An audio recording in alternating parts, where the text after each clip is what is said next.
వచ్చేటువంటి ఈ దావీదు ఇప్పుడు ఎలా అయిపోయాడంటే దాదాపుగా 1 సంవత్సరం పైగా ప్రార్థన లేదు, వాక్యం లేదు, నీ ధర్మశాస్త్రం నేను ఎంతగానో ప్రేమిస్తున్నాననే వ్యక్తి, దేవుని మాటలంటే అతి మధురమైనవి, జుంటె తేనెదారుల కంటే మధురమైనది అని చెప్పే దావీదు ఒక 1 year ఏమైపోయాడంటే ప్రార్థన లేదు. 7 మార్లు స్తుతించే దావీదు నోట స్తుతి లేదు, ఆరాధన లేదు, ఏమీ లేదు. కానీ దేవుని బిడ్డగా మాత్రం కనబడతా ఉన్నాడు, రాజుగా కనబడతా ఉన్నాడు, దేవుణ్ణి ఆరాధించే వ్యక్తిగానే కనబడుతున్నాడు. లోపల నుంచి దేవుని స్తుతించే మనసులు లేదు దేవుని బిడ్డలారా. ఈ విధంగా 1 year అయిపోయింది. ఎందుకో తెలుసా? పాపం ఆయనలో ఎంటర్ అయింది, బంధకము ఆయనలో ఎంటర్ అయింది, బంధించబడిన స్థితిలోకి వెళ్ళిపోయాడు. ఎలాగా? ఒకరోజు సాయంకాల సమయంలో వసంతకాలమున మేడ మీద తిరుగుతా ఉన్నాడు దావీదు. తిరుగుతూ ఉంటే ఒక స్త్రీ స్నానం చేస్తూ ఉంది. స్నానం చేస్తూ ఉంటే ఏం చేయాలో చెప్పండి? సరే, ఆయనకు కనిపించింది. మనం టీవీలో తిప్పుతూ ఉంటే ఒక సినిమా వచ్చింది అనుకోండి, మా పిల్లలు వెంటనే ఏం చేస్తారంటే టీవీ కార్టూన్ చూస్తూ ఉంటారు. ఏదైనా వచ్చింది అనుకో వెంటనే జంప్ తిప్పేవాలి. కానీ దావీదు మనసు ఆ రోజు ఏమైందో కానీ అలానే చూడడం ప్రారంభించాడు. సాతానుడికి అవకాశం ఇచ్చాడు. గాలం పడింది, ఎర పడింది.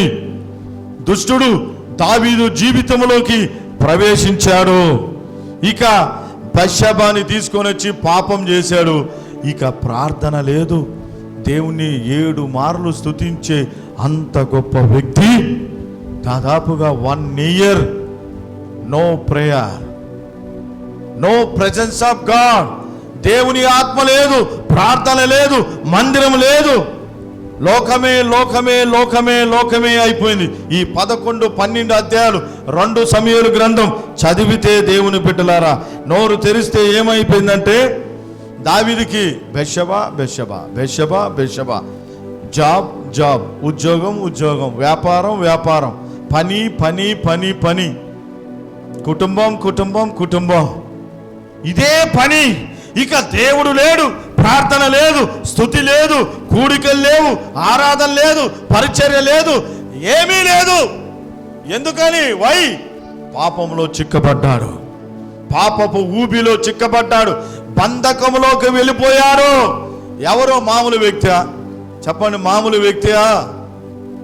మందిరం కొరకు ఎంతో ధనాన్ని సమకూర్చినటువంటి గొప్ప దావీదు పాపంలోకి వెళ్ళిపోయాడండి. సాతాను ఊబిలోకి వెళ్ళిపోయాడు, సాతాను చేతుల్లోకి వెళ్ళిపోయాడు, సాతాను బంధకంలోకి వెళ్ళిపోయాడు, సాతాను చెరలోకి వెళ్ళిపోయాడు, సాతాను బుట్టలోకి వెళ్ళిపోయాడు. ఒకరోజు గొలియాతుని చీల్చివేసిన ఇంత గొప్ప యోధుడు చిన్న ఆ శోధని జయించలేకపోయాడు కదా. చిన్న శోధన్ని జయించలేక తల వంచాడు సాతానుడికి. హలో దేవుని బిడ్డలారా, ఎన్నో విధాలుగా సాతానుడు ఎర వేస్తా ఉన్నాడు, కేలం వేస్తా ఉన్నాడు. ఎందుకో తెలుసా? పాపం అనేది మన వల్ల ఆహ్వానిస్తుంది. పాపం అనేది ఏదో ఒక బలహీనత నిన్ను సింపుల్గా, అది అబద్ధమైన ఇంకోటైనా సింపుల్గా నిన్ను ఆహ్వానిస్తుంది, ఆహ్వానం పలుకుతుంది. తర్వాత నిన్ను బానిసగా మార్చుకుంటుంది, ఒక బంధకముగా నిన్ను మార్చేస్తుంది. ఆ విధంగా అయిపోయి విడుదల లేక, ఆరోగ్యము లేక ఎంతోమంది జీవితాలు ఈ దినమున ఏమైపోతున్నాయంటే బంధకాల్లో బంధించబడిపోతా ఉన్నాయి. హల్లెలూయా. చూడండి, అంత గొప్ప దావీదు ఏ విధంగా మారిపోయాడంటే బానిసగా మారిపోయాడు, బానిసగా మారిపోయాడు. రెండోది, ఎందుకు మనము బంధకాల్లో చిక్కబడుతున్నామంటే నెంబర్ 1 ఏంటంటే సాతానుడు గాలం వేసి చిక్కించుకుంటున్నాడు. కొంతమంది తెలివిగా ప్రార్థనతో సహవాసంతో తప్పించుకొని వెళ్ళిపోతా ఉన్నాడు. ఇక్కడ దావీదైతే చిక్కబడ్డాడు. రెండోదిగా ఎందుకు చిక్కబడుతున్నారంటే దేవుని వాక్యం ఏమంటుందంటే నిర్గమకాండం 15వ అధ్యాయం 26వ వచనం మనం చదివితే అక్కడ ఏమని రాయబడిందంటే దేవుని మాటకు లోబడకుండా పోవడం, దేవుని మాటకు పెడ చెవినివ్వడం అవిధేయత. ఎంతోమంది చెప్తాం దేవుని సేవకులుగా, దేవుని బిడ్డలుగా, అయ్యా ఇలా చేయకూడదు, ఇలా ఉండకూడదు అంటే నమ్మరు, వినరు. అవునా కాదా? దేవుని మాటకి లోబడకుండా పోవడం. చూడండి, ఆ మాట చదివి మనం ముందుకు పోదాం. నిర్గమకాండం 15వ అధ్యాయం 26వ వచనం చదవండి సిస్టర్ ఒకసారి. నిర్గమకాండం 15వ అధ్యాయం 26వ వచనం. మీ దేవుడైన యెహోవా వాక్కును శ్రద్ధగా విని ఆయన దృష్టికి న్యాయమైనది చేసి ఆయన ఆజ్ఞలకు విధేయులై ఆయన కట్టడలన్నింటినీ అనుసరించి నడిచిన ఎడల నేను ఐగుప్తీయులకు కలుగు చేసిన రోగములలో ఏదియూ మీకు రానియ్యను. నిన్ను స్వస్థపరచు యెహోవాను నేనే. హల్లెలూయా. నీ దేవుడైన యెహోవా మాటను శ్రద్ధగా విని ఆజ్ఞలన్నిటినీ గైకొని అనుసరించుకొనుటకు నీవు ముందుకు వచ్చినట్లయితే ఐగుప్తీయులకు కలుగజేయబడినటువంటి ఏ శాపమైనను, ఏ రోగమైనను, ఏ వ్యాధి అయినను నేను మీకు కలుగజేయను. నిన్ను స్వస్థపరచు యెహోవాను నేనే అంటున్నాడు ఆయన. హల్లెలూయా. రెండవదిగా ఏందంటే మనము దేవుని మాటకు లోబడకుండా పోవడం. చాలా మందికి చెప్తుంటే దేవుని మాటకి లోబడరు, వాళ్ళకి ఇష్టం వచ్చినట్లుగానే లోబడతారు. బైబిల్లో ఇంకొక మాటని వాళ్ళకి అనుకూలమైన వచనం తీసుకొని వాళ్ళ విధంగా వెళ్ళిపోతూ ఉన్నారు. ఇదొక భయంకరమైన బంధకం. ఇది సాతాను చేతిలో, శత్రువు చేతిలో చిక్కబడి ఒక బానిసగా మారిపోవడం. లోబడలెన్నులని ప్రజలకు ఏమైందంట? శ్రమ. ఐగుప్తులకి కలుగజేయబడిన ఏ రోగమైనను, ఏ తెగుళ్ళైనను నేను మీకు రానివ్వను అన్నాడు. కానీ ఇప్పుడు ఐగుప్తులకి కలుగజేయబడిన అన్ని రోగాలు కూడా దేవుని బిడ్డలకు వస్తున్నాయి. అన్ని తెగుళ్ళు మనకు కూడా తాకబడతా ఉన్నాయి. ఎందుకని?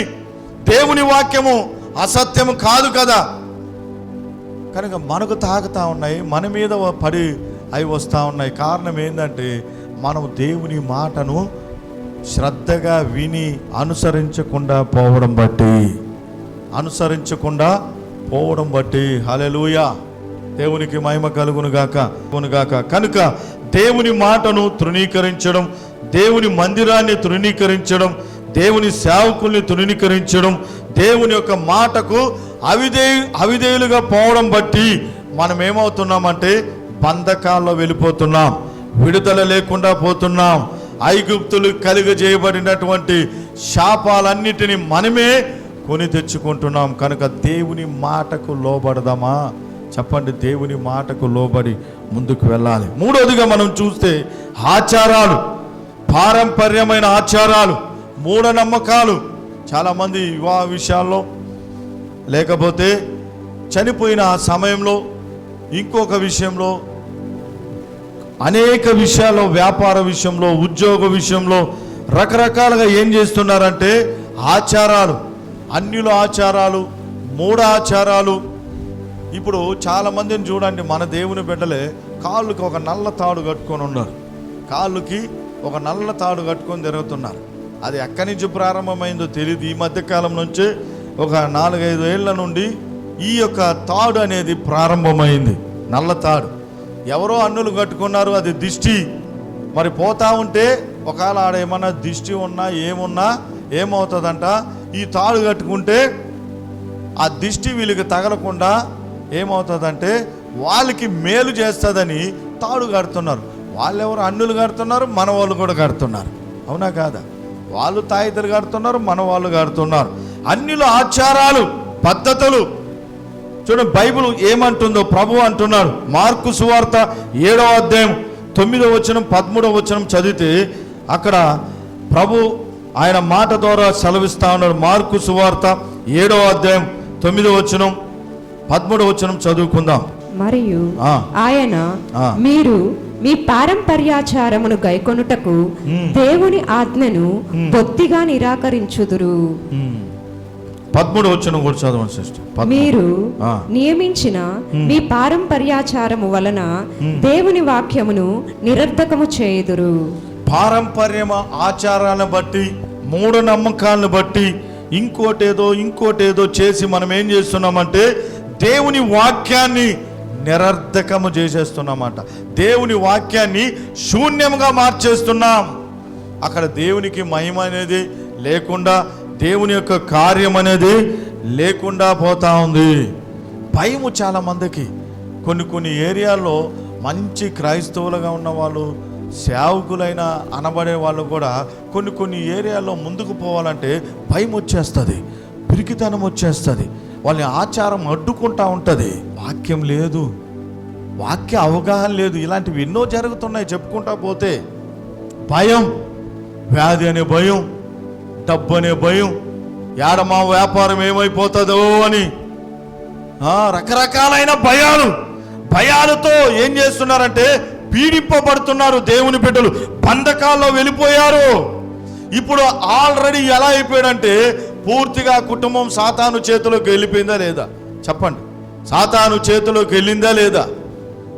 ఇంకా ఇలాంటి చెప్పుకొని పోతే ఎన్నో రకాలైనటువంటి ఆచారాలతో, భయాలతో, భయభ్రాంతులతో దేవుని బిడ్డలు సాతాను యొక్క బంధకాల్లో, పుట్టలో పడవేయబడుతున్నారు. దేవుని బిడ్డలారా జాగ్రత్త. మరి దేవుడు మనల్ని విడిపించేదాని కొరకు ఆయన 2000 సంవత్సరాల కిందట ఈ లోకానికి వచ్చాడు ఆయన. హల్లెలూయా. నెంబర్ 1 ఏంటంటే ట్రాప్స్ వేస్తున్నాడు, గేల వేసి ఎరవేసి చిక్కించుకుంటున్నాడు. రెండోదిగా మనము లోబడకుండా దేవుని మాటకు ధిక్కరించి ఎన్ని మార్లు దేవుడు మనతో మాట్లాడుతున్నా లోబడకుండా ఏం చేస్తున్నామంటే సాతాను యొక్క చేతిలో చిక్కుకోబోతా ఉన్నాం. సాతాను యొక్క హస్తాలకి మన కుటుంబాన్ని, మన పిల్లల్ని మనమే ఆహ్వానం పలికి వాని చేతిలో పెట్టేస్తా ఉన్నాం. మనం చక్కగా దీవించబడాల్సిన వాళ్ళు, చక్కగా ఆశీర్వదించబడాల్సిన వాళ్ళు లోబడక అవిధేయులమై సాతాను యొక్క బంధకాల్లోకి వెళ్ళిపోతున్నాం. మూడోదిగా ఆచారాలు, అన్యుల ఆచారాలు, పారంపర్యమైన ఆచారాలు, ఇలాంటి బంధకాలతో బంధించబడి మనము సాతాను యొక్క తంత్రాల్లో ఇరుక్కోబోతా ఉన్నాం. హల్లెలూయా. ఇప్పుడు వీటిలన్నిటి నుండి మనం విడుదల పొందాలంటే, రక్షించబడాలంటే ఒక 2 విషయాలు మీకు త్వరగానే తెలియజేసి ముగిస్తాను. ఏం చేయాలో తెలుసా? ఒప్పుకోలు చేయాలి. నెంబర్ 1 మనం ఏం చేయాలంటే దేవుని దగ్గర ఒప్పుకోలు చేయాలి. అతిక్రమములు దాచిపెట్టువారు వర్ధిల్లరంట, కానీ వాటిని ఒప్పుకొని విడిచిపెట్టువారు దేవుని యొక్క కనికరాన్ని పొందుకుంటారు. చెప్పకూడదా? హల్లెలూయా. వాటిని ఒప్పుకొని విడిచిపెట్టువారు, దేవా నేను తప్పు చేశానయ్యా, నాకు కృపనివ్వండి అని దావీదు అడిగాడు. దావీదు అడిగినప్పుడు దేవుడు సహాయం చేశాడా లేదా చెప్పండి? దినమెల్లా ఆయన మన వైపు చేతులు చాపి అడుగుతున్నాడంట. ఏమనంటే నా బిడ్డలు వస్తారేమో, నా బిడ్డల్ని నేను కనికరించాలేమో. తప్పిపోయిన కుమారుడు వస్తే తండ్రి తోసివేశాడా చెప్పండి? తోసివేశాడా? వానికన్నా ముందుగానే పరిగెత్తుకొని వెళ్ళి వాని కౌగిలించుకొని వాడి మెడ మీద పడి వారి ముద్దాడి వాని కౌగిలించుకొని క్షేమంగా వాని సంతోషంతో ఇంటికి తీసుకొని పోయి విందు చేశాడు. ఆమేన్. హల్లెలూయా. అలాంటి దేవుడు మన దేవుడు. నువ్వు ఒప్పుకొని విడిచిపెట్టి చూడండి. ఏముందో నీలో బంధకం, ఏ బలహీనత ఉందో. అప్పుతో నలిగిపోతా ఉన్నావా? వ్యాధితో నలిగిపోతున్నావా? కుటుంబంలో ఒకటే సమస్య, ఒకటే పరిస్థితి, శ్రమ, గొడవలు, తంటాలు. ఎంత సంపాదిస్తున్నా చేతికి రావట్లేదు. ఎన్ని మందులు వాడుతున్నా ఆరోగ్యం కలగట్లేదు. బంధకం వెంబడి బంధకం, బలహీనత వెంబడి బలహీనత, శ్రమ వెనక శ్రమ, సమస్య నుండి ఇంకా శ్రమ. దేవుడు ఈ దినమున మనతో మాట్లాడుతున్నారు. దేవుని బిడ్డలారా, దానికి ఏందో తెలుసా? నువ్వు ఫుల్ స్టాప్ పెట్టాలంటే ఒప్పుకో. పాప క్షమాపణ. దేవుడు నిన్ను క్షమిస్తాడు, ఆయన నిన్ను ఆదరిస్తాడు. నీకన్నా ముందుగానే పరిగెత్తి వచ్చి తప్పిపోయిన కుమారుని ఏ విధంగా మురికితో ఉన్నా, అసహ్యంగా ఉన్నా, వాసనతో ఉన్నా, కంపు కొడుతున్నా కానీ తండ్రి మనసు ఎలా ఉందంటే పరిగెత్తుకొని వచ్చి వాని మీద పడి కరుచుకొని కౌగిలించుకొని వాని ముద్దాడి వాని కొరకు విందు చేయించాడు. ఆమేన్, హల్లెలూయా. దేవుడు సిద్ధంగా ఉన్నాడు. నువ్వు సిద్ధంగా ఉన్నావా? హల్లెలూయా. దేవుడు సిద్ధంగా ఉన్నాడమ్మా. దేవుడు సిద్ధపడి ఉన్నాడు. నువ్వు సిద్ధంగా ఉంటే ఈ దినమున ఈ సమయంలోనే ఆయన నిన్ను కలుసుకోపోతా ఉన్నాడు. నీ రోగం నుండి నీకు విడుదల దయచేయబోతున్నాడు.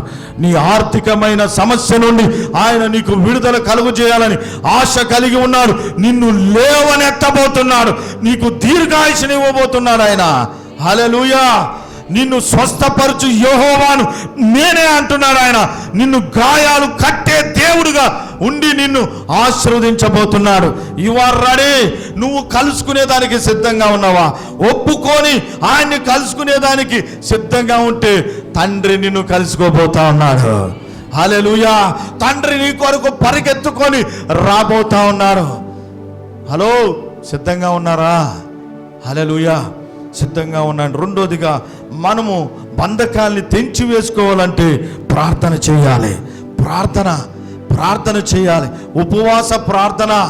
మార్కు సువార్త 9వ అధ్యాయం 29వ వచనంలో దేవుని వాక్యం అంటుంది, ప్రభు అంటున్నాడు, ఈ విధమైనది వదిలిపోవట ప్రార్థన వల్లే కానీ, ఉపవాస ప్రార్థన వల్లే కానీ మరి దేని వల్ల కూడా కాదని దేవుని వాక్యం అంటా ఉంది.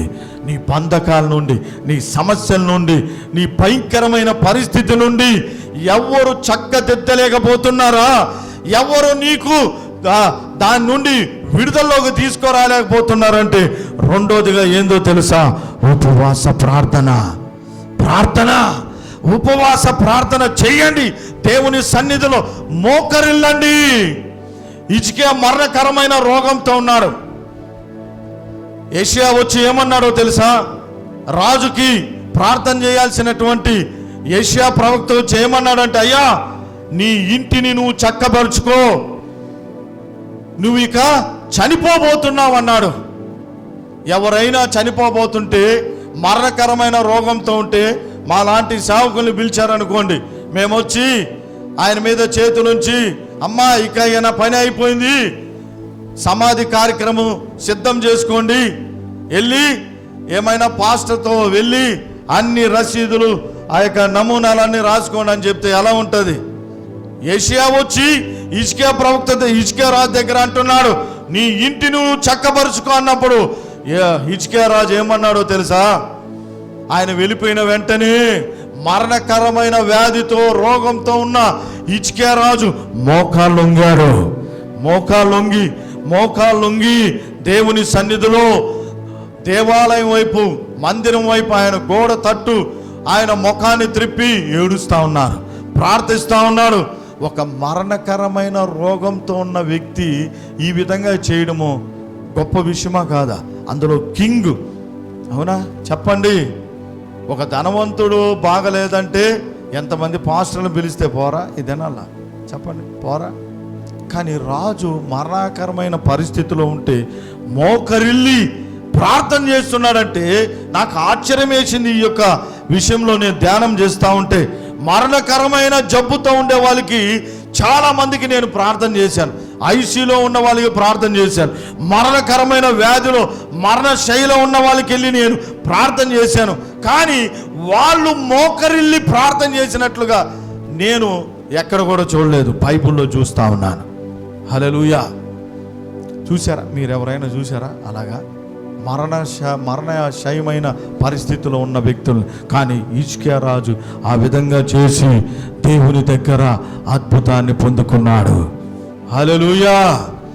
ఎంత నిరీక్షణ! అందుకనే బంధకంలో పడి ఉండయు నిరీక్షణ గలవారా మరలా నీ రాజు కోటలో ప్రవేశించండి.